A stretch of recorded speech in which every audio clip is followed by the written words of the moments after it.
In 1 Samuel chapter 8. Israel wanted a king, and God gave them one.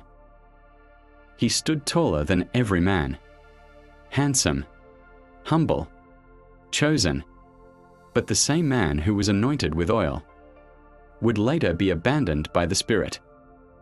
This is the story of a king who lost everything, not because he wasn't chosen, but because he wasn't obedient. King Saul has a humble beginning. Saul hiding among the baggage when first called. He was anointing by Samuel, and God's Spirit came upon him.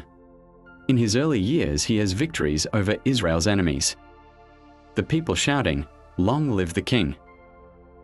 The start of his impatience.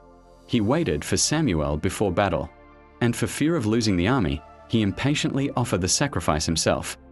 Fear rushed him where faith should have held him. Later comes the partial obedience. God commanded Saul to destroy Amalek completely.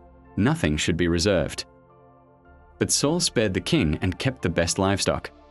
Samuel's rebuked him, telling him that to obey is better than sacrifice. His act made God to leave Saul, and a distressing spirit tormented Saul.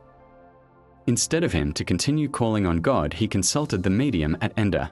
God silenced him, for Saul's heart was no more with God. Then comes the sad ending at Mount Gilboa. Saul falls on his own sword and died. Not defeated by Philistines, but defeated by disobedience. Moral lessons. He started small in his own eyes, and that was his strength. We must always be humble if we want to succeed. Leadership without obedience becomes self-preservation. No matter how elevated we are, we should never forget how we get there. God was involved. Partial obedience is disobedience. Let us not set our own standards and try to force them on God. When God leaves, position means nothing. When God decides to leave us, we become nobody despite who we are or the positions we might be occupying. Despite being chosen by God, disobedience made him fail. If you learned something from this story, don't forget to like, share, and subscribe for more biblical lessons and inspirational stories.